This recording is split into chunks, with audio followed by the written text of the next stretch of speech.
Today, we're going to ask the question, can your alcohol go bad?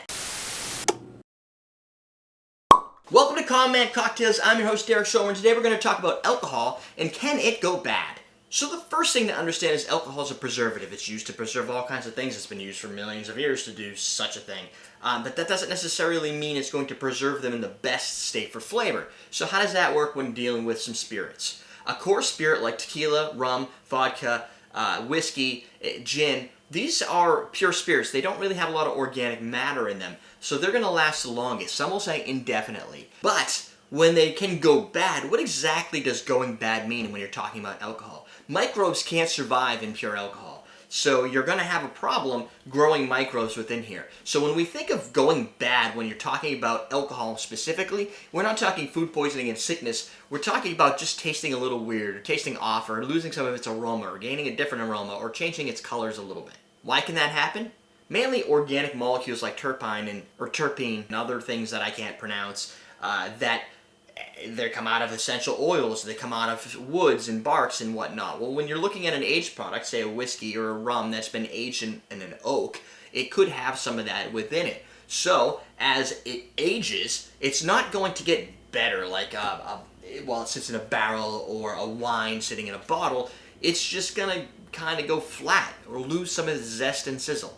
Some research done by Bacardi suggested that rapid or changing temperature fluctuations within rums, in their specific case, can make them taste a little bit off.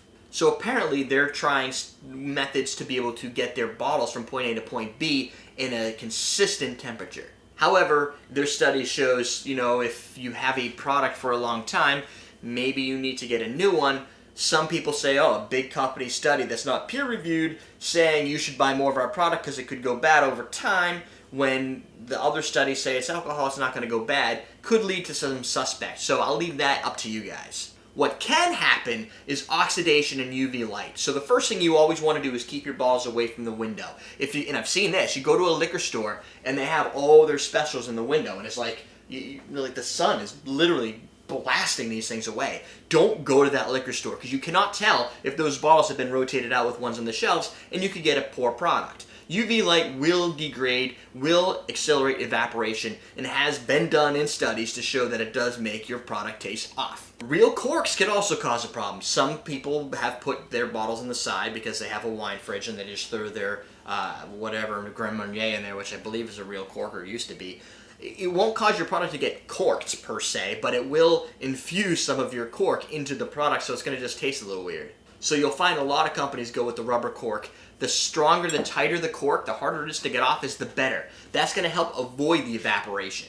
And evaporation is going to take alcohol first. Alcohol warms and can rise into the bottle faster than water. So it's going to separate. Your alcohol is going to be up here, your water is going to be down there. Some of it's going to come out of the seal, especially if it's left like this, and there goes your alcohol. It's actually, the angel's share is leaving all the time.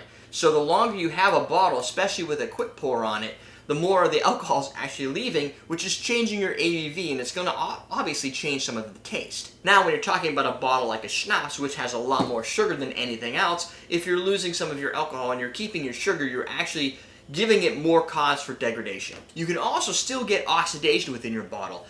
Believe it or not, studies have suggested, and tequila folks have suggested, and I've actually asked some tequila folks about this, is that tequila is the first product that's going to go off. So, what I've heard and what I've had confirmed through distillers is that a bottle of tequila over, say, 3 months to 6 months is not going to taste exactly the same as when you first opened it. So there is a slight time clock on tequila, more so than some of the other spirits, probably because of the agave and other things that make it tequila. Does that mean you're going to get sick, it's going to go bad, and you're going to hate this tequila? No, but that tells me, and you at home, if you have an older bottle of tequila and you have a newer bottle of tequila and you're trying to figure out which one's better, and that one's 2.5 years old and this one's been on the shelf for a week, you might actually get a better taste of this one than that one, even if that one originally was a better tasting brand. And I'm going to see if I can get myself another bottle of Casamigos to run a blind tasting to see if I can get that to happen. So, as a general rule, if you have 17% alcohol or above, you're at the protection stage. Anything below that, and it should degrade over time. It's got more sugars and less alcohols, and it could be subject to some sort of bacteria or gelling or crystallizations. So use your schnapps faster than you would anything else. This Peachtree is 15%, so it could have an issue. Maybe I could put it in the refrigerator, but I tend to go through these pretty quickly, so it's not a big deal anyway. But if you do feel it, the consistency may change, it may discolor. There could be some sugar crystals that form at the bottom, which I have had happen, and stuff like that that could denote aging. What it really means is it might just taste a little different than it did when you purchased it. So how do you keep your alcohol lasting longer? Well, the first thing you want to do is put it in a cool, dry spot away from UV light. My basement, for instance. Well, don't put it in my basement, that would just be weird. Take your speed pourers off and seal your bottles tightly.